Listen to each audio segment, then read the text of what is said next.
Welcome. Hi, everyone. I'm Lauren Vegter. I'm going to be talking to you today about the Oculus social platform.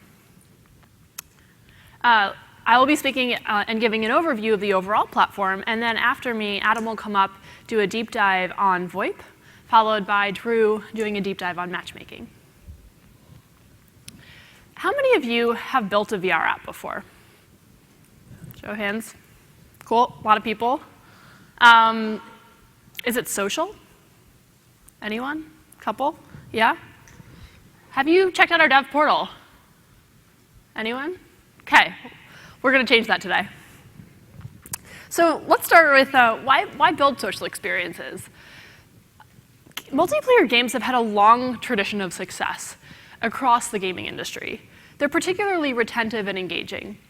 Call of Duty, Diablo 3, Minecraft, Overwatch, League of Legends, Hearthstone, StarCraft, World of Warcraft, the list just goes on. But beyond gaming, VR enables the magic of social presence. And if you've tried Toybox, you know what I'm talking about. I've brought a lot of friends into Toybox. And one thing that's always consistent amongst good friends, inevitably, friends start playing with the blocks. And they realize that they can throw the blocks at each other, causing a playful disturbance, but not actually causing any pain. And it's almost like splashing in a pool at each other. People have a lot more fun when they play together. We're demoing a lot of multiplayer touch apps at the conference, so if you haven't seen this before, check it out. Check them out: Unspoken, Lone Echo, Dead and Buried, and Ripcoil. We're also investing in this on gear with the launch of Oculus Rooms that we showed during the keynote. In short, VR has an incredible ability to bring people together. So what does it actually mean to be social? First, I can create my identity. This is the cornerstone of all social experiences. I can set up my profile picture, create an avatar, and add friends. I can invite friends into a social experience. We can see each other's avatars while we hang out together. We can plan our VR experience together while hanging out in Oculus Rooms and voice chatting. And if I don't have friends to play with, I can be match-made into a multiplayer experience. I also want to be able to share my VR moment to others not in VR with me. I want to share the achievements that I earn on my Oculus profile, and I want to be able to live stream to Facebook. So let's talk about what we give you as a developer to make a social app, or to make a multiplayer app.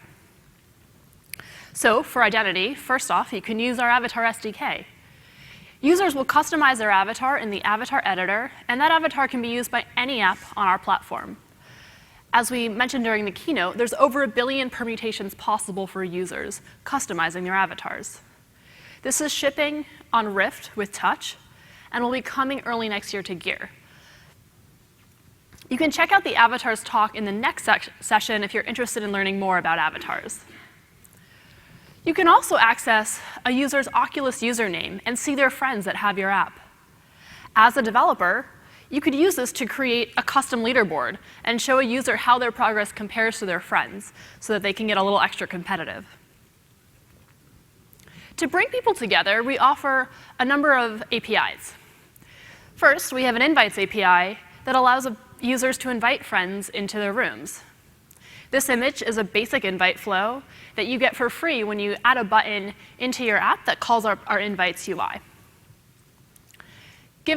We're also giving you app voice chat so that you can integrate it so that people can talk to each other and you don't actually have to build VoIP or voice chat within your app. Adam's going to be talking about VoIP in a little bit, so he'll tell you more about that. How many of you like to play games with friends while talking to them? Couple? Few? About half of you? Awesome. We announced our party system that's going to be built into our core platform. Users will have a system VoIP chat with their friends, and there's no developer integration required for this. A user will start a party right from home. They'll have the option to just do a voice call or go into an Oculus room to hang out in a virtual physical space with friends.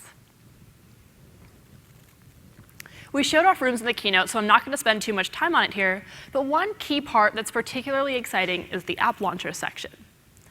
We built an API called Coordinated App Launches so that users hanging out in a room can launch into your app together. If you as a developer handle this API, a group of people coming into your app from a room will be placed in your app together. We've also built a matchmaking API to match people together in apps.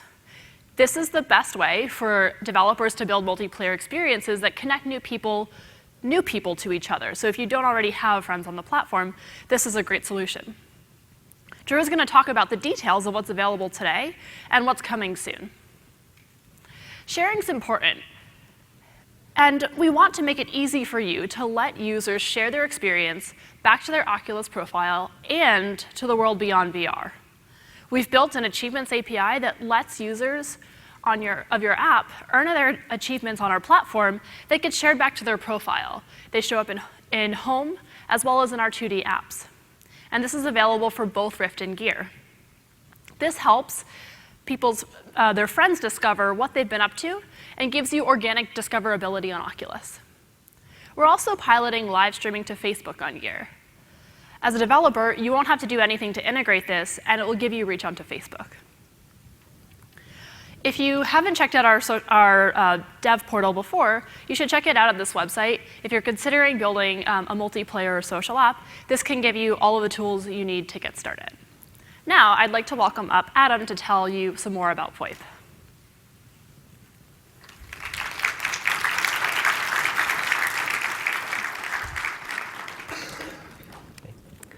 All right. Thanks, Lauren. So my name's Adam Hupp. I'm an engineering manager on the Oculus platform team. And I'm here today to talk about VoIP, or voice over IP. Just as a show of hands, how many people have integrated voice into your applications before? Awesome. So hopefully everyone will by the end of the week.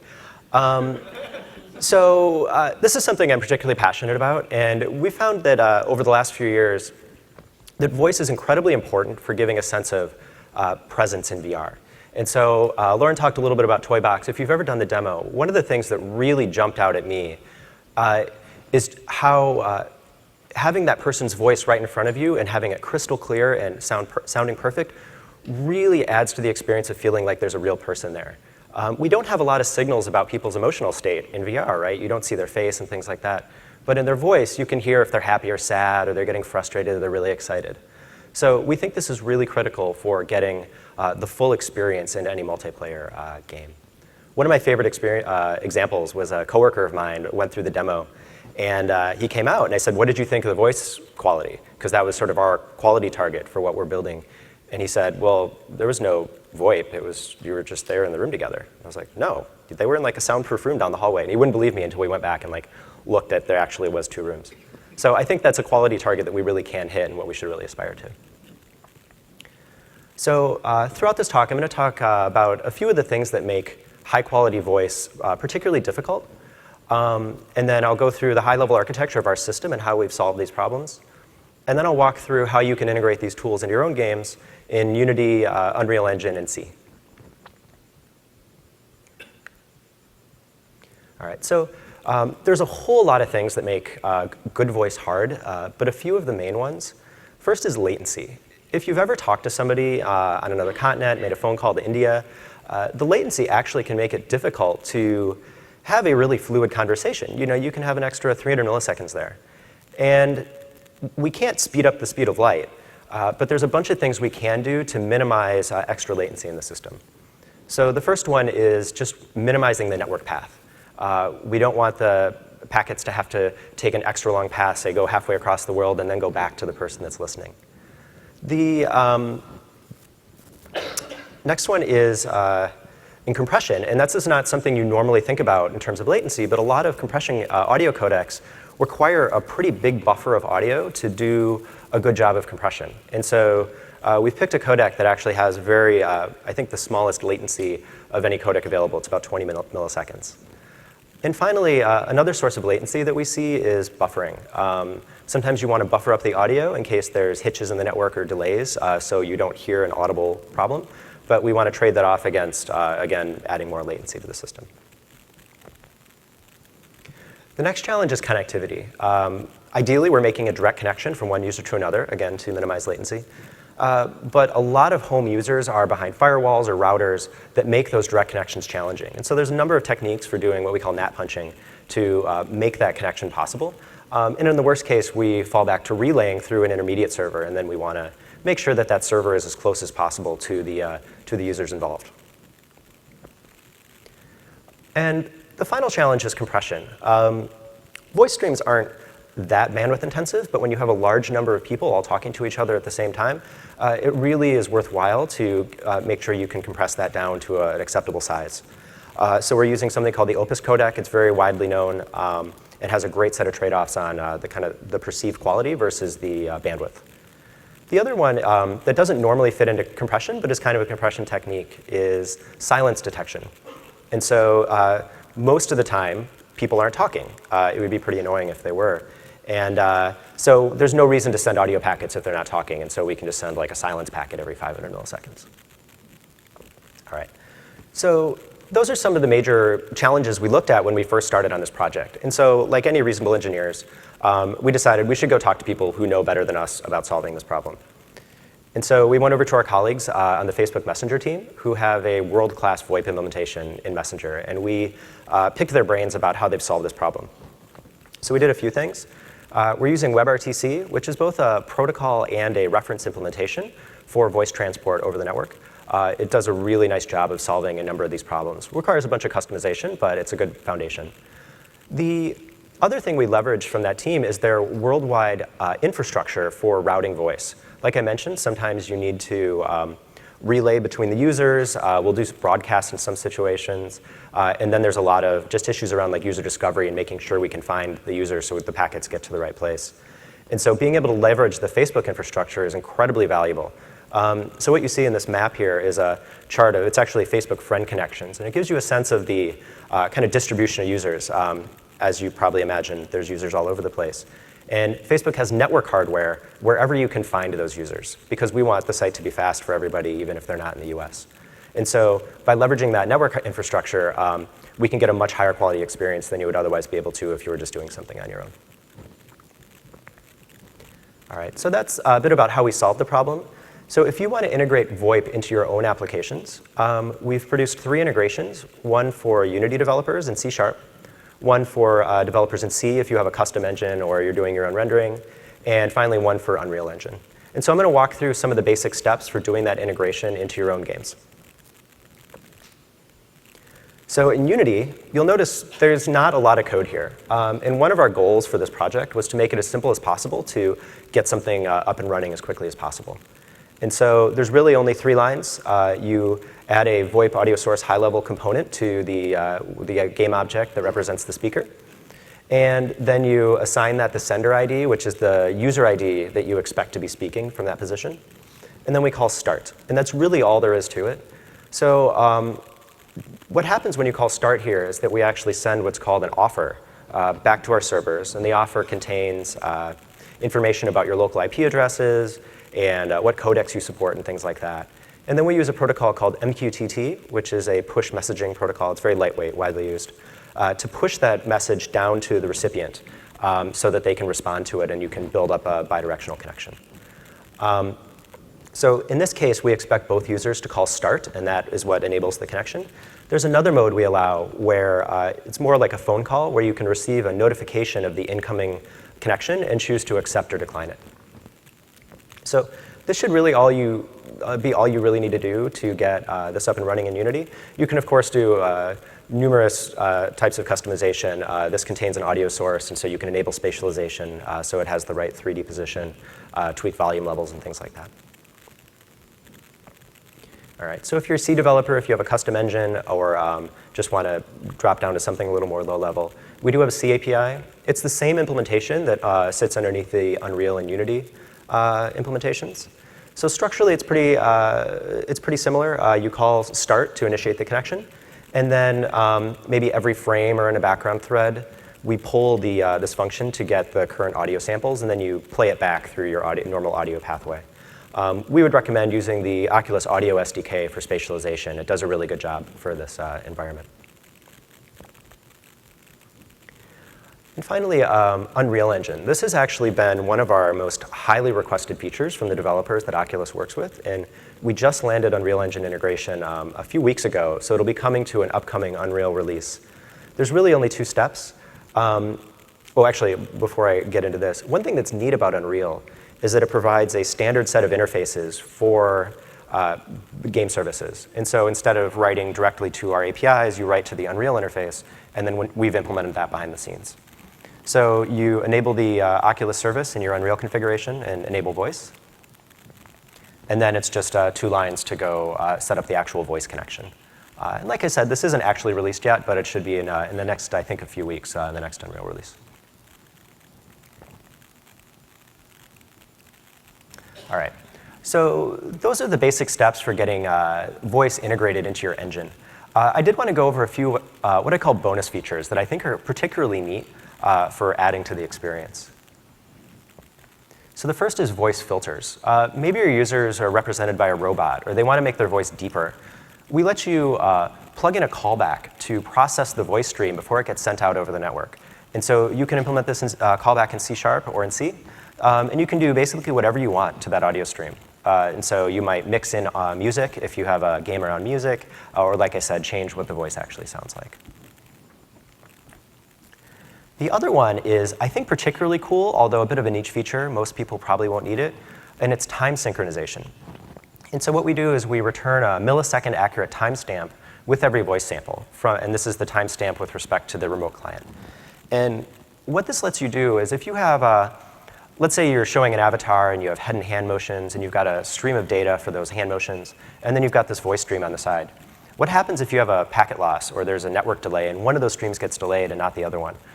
You end up with this really weird experience where the person's body motions or other things in the game don't correspond to what they're saying exactly, and it just feels wrong. It's kind of you hit the uncanny valley. And so what this lets you do is you can synchronize those two streams of data so that you can detect, oh, one was delayed, maybe we'll drop a packet or delay it or something like that. This is not actually, it's in private beta right now. One final thing that I wanted to mention that's isn't shipped yet, but is some upcoming work, is group chat. So you probably saw this morning at the keynote that we've shipped or we are shipping a parties product, and it includes a group chat amongst a group of people that kind of follows you around throughout your experience. And one of the cool things about this is it uses a broadcast for the audio instead of a person-to-person connection. So what this means is you send just a single audio stream up, and then we take care of broadcasting it to all of the people that are in the session. The reason that this is valuable is that most users are on asymmetric network connections. And so for example, at my house, I have 25 megabits down and 5 megabits up. And so if you have a whole bunch of people in this audio session, doing the sending to each one of those listeners is actually going to be a pretty big tax on your available bandwidth. And so by doing the group chat, we can really reduce that. So this is implemented for parties right now, and we'll be releasing it for app developers in an upcoming release. All right, so that's everything I wanted to talk about for VoIP. I will be available for any questions at the end if you have a question about how to integrate it or what we can do with it. And now I'll turn it over to Drew.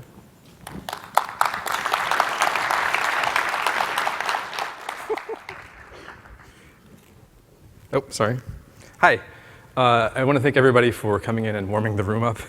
It was really cold before you got here. I think my nervousness has also done some of the work and warming me up too.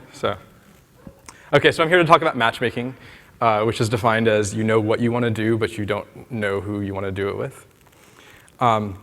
We think about matchmaking as for gaming today, but I want to tell you a story about something that happens a year from now. I'm not as cool as Michael Abrash. I can't predict 5 years in the future, but I'm going to try to do 1 year.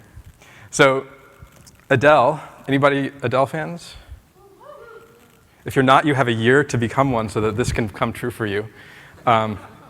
So Adele's launching her CD 27, and she's going to do a concert in VR, or like a kind of a CD release party in VR. She's going to talk about it. And thousands of people are going to go, but they're all going to be sharded into rooms of, say, 20. And so you're going to this event, and each room will have kind of an intimate stage, and it'll feel like an intimate performance, even though she's really talking to thousands of people. And so you go into the room, and a matchmaking service puts you in the room, and you look around because you're kind of there to do social stuff, and you see these guys. And they look pretty cool, but you don't know anything about them. You notice, however, that the person on your left, the guy in the gold, is muted with you, which means that you can't talk to him and he can't talk to you. And so that's a signal to you that maybe this person isn't the right person for you to be talking to. Perhaps he speaks a different language, or perhaps he's very not of a compatible age or reputation or whatever you could imagine. But the person on the right you can talk to. And in fact, you notice that you have a little heads-up display that tells you that he's friends with Adam Hupp. And so you use that and you say, hey, did you like Adam's presentation at Oculus Connect 4? And he said, yeah, it was awesome. And so then you talk from there, and then you watch Adele, and you geek out over Adele. So what I'm trying to illustrate here is that matchmaking is closely associated with gaming today, but over time it's going to be associated with a lot more social experiences. We're going to be watching Game of Thrones together in VR, and we'll, maybe with matchmaking, or we'll go to a wedding and we'll be placed at tables in VR. We'll be placed at tables based on our social graph. But I want to step back from future and not get ahead of myself too much and talk about where we are today. So my new favorite word is trilemma. And it's this concept that you have three things that you want to optimize for, but you can only have two of them. It comes up in matchmaking too, unfortunately. We want to optimize for probability of getting a match. So what's the chance I'll actually find someone to play with or experience something with? Quality, how much do I enjoy playing with the person? And then I want a match very quickly. So time, quality, and probability. And these are going to come up throughout the talk, so I just wanted to frame things for you. We're trying to build a matchmaking platform that helps you kind of navigate the trilemma in the best way for your application. So let's build an app. Dead of Midnight. It's going to be zombie werewolves. And it's going to be like a defense game. So we're in a bunker, and we've got a bunch of people together, and we're trying to shoot them before they come kill us. It's going to be voice-enabled because we're going to want to coordinate with each other and alert each other when they need to go fire at some monster or whatever. So we're going to use the voice stuff that Adam talked about inside of our game. So the first thing that you'll do in your app is you're going to be optimizing for P, or probability at this point. Basically, forget quality, forget timing, just get something working. So you go to dashboard.oculus.com, and you configure your what we call a matchmaking pool inside of the dashboard. A pool you can think of as corresponding to a mode of your game. So one pool for one mode, and you can have as many different pools for your application as you want. And you name it, and we're going to refer to that name later in the code. And then you have to choose between quick match and browse. These are both pretty industry standard forms of matchmaking. The difference is that in browse mode, users get a filtered list of rooms to go join that they can choose among. In quick match, they don't have a choice.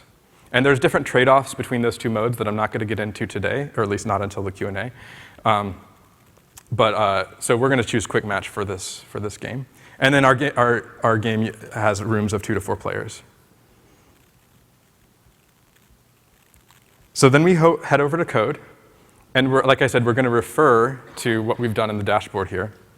And this code snippet boils down to, we need to define a callback called onMatchFound that's going to notify us, and we'll be able to act when we get a match. And then we'll register that callback, and then we'll do what's called enqueuing a user.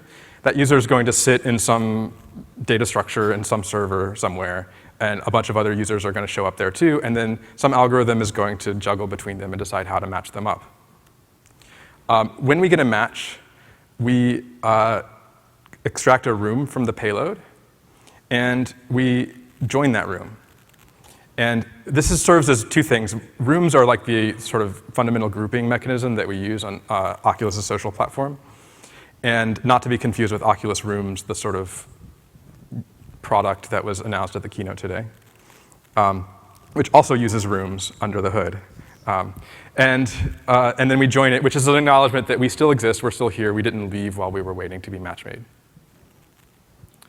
So you and your coworkers, you get together in VR and you get something working, you play the game together. But now you need to make sure to cater to all the different scenarios that users might have as they're trying to play Dead of Midnight.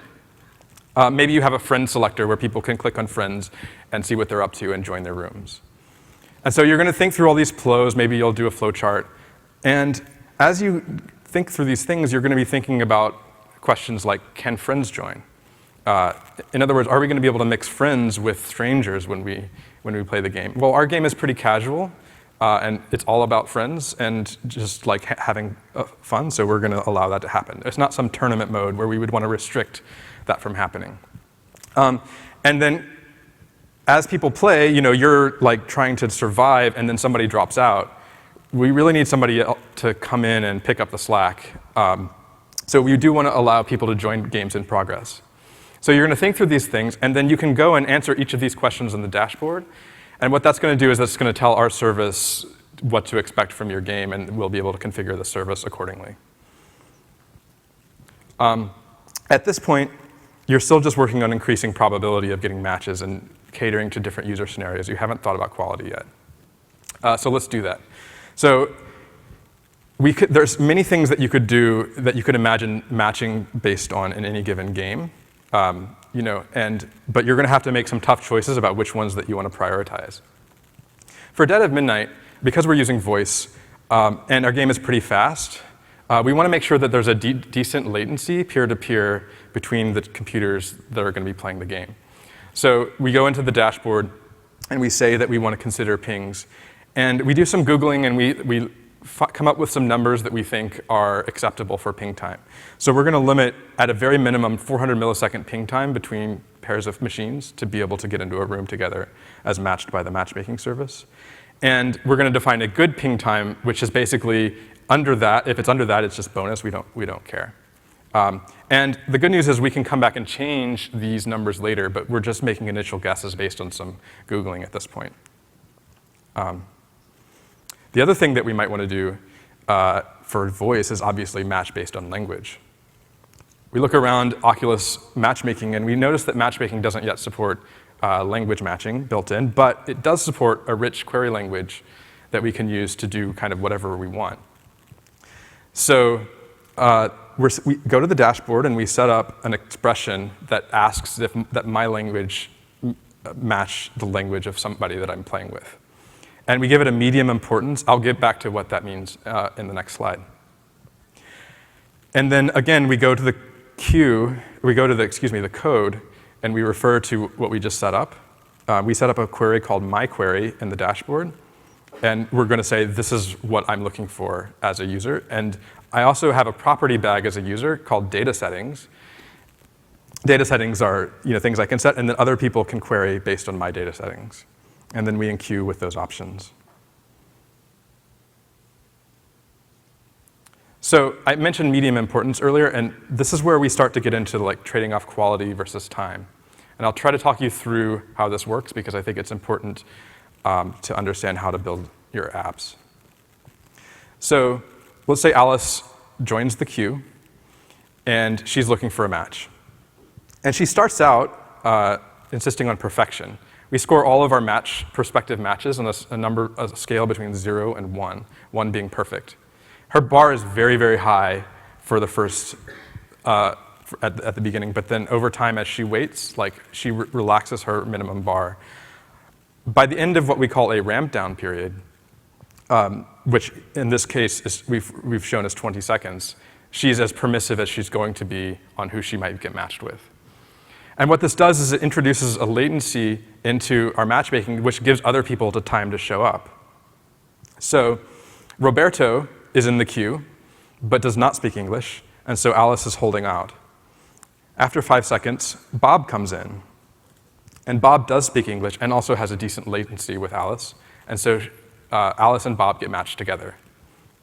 Now, Roberto will either find someone else, or once 10 seconds rolls around, because our game supports 2 to 4 players, he may also get dumped into that room a little bit later.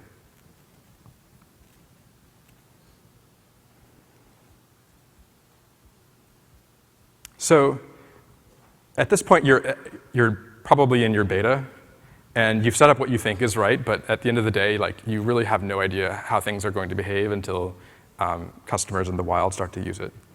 And this is when the trilemma starts to become particularly painful, as you're going to have to make some tough choices.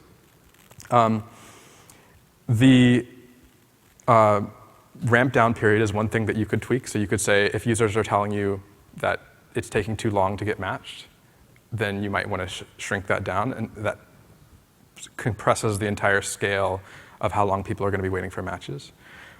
Or you could tweak your queries to make them more or less permissive if people are complaining that they're getting bad matches or they're not getting matched at all. So the good news is that most of these things are configurable in the dashboard, which means that dynamically, without changing the code that you've shipped out to hopefully eventually millions of devices, you don't have to make code changes and push updates to those things. So I wanted to just show a list of features. We don't have bonus features, unfortunately, but we do have features, and highlight a couple. So we have skill matching for one-on-one games. The way that works is we take wins and losses, and you as a developer will report them to us. And then we refine our notion of user skills over time. We also have a bunch of transparency features. And transparency is when the user enters into the queue, they want to have an expectation about how long it's going to take. So we can tell them, for example, what's the expected wait time, what's the chance that they'll get matched, or how many people have getting matched recently, and things of this nature. And this really helps them avoid bad experiences of waiting for 3 minutes and then not finding anybody. And we support cross-platform play between Gear VR and Rift. So that's what we have today. I wanted to step back and look into the future a little bit and help you understand what to expect from matchmaking in the future. So first of all, in your game, as you're building a game, you are focusing on probability first, just getting people together at all. And then over time, you shift towards quality. That's what we're doing as well as we build our platform out. We understand that as the audience for VR scales, there's going to be more and more pressure to subdivide that audience to get better and better matches over time. And so as that happens and as the audience scales, the pressure on us to build more and more features for getting good quality matches will increase. And as Lauren said, the level of immersion we get for social experiences in VR is higher than it's ever been. So it's not good enough to just build a matchmaking system like things that have been built before. We really have to do better than we've ever done to make sure that the promise of social interaction with strangers comes to be, and that any negative experiences that people might have are much less likely or mitigated when they happen. And so we are planning on being there for that ride and that ramp as social experiences happen. A lot of our work is dictated by what developers ask for. I want to invite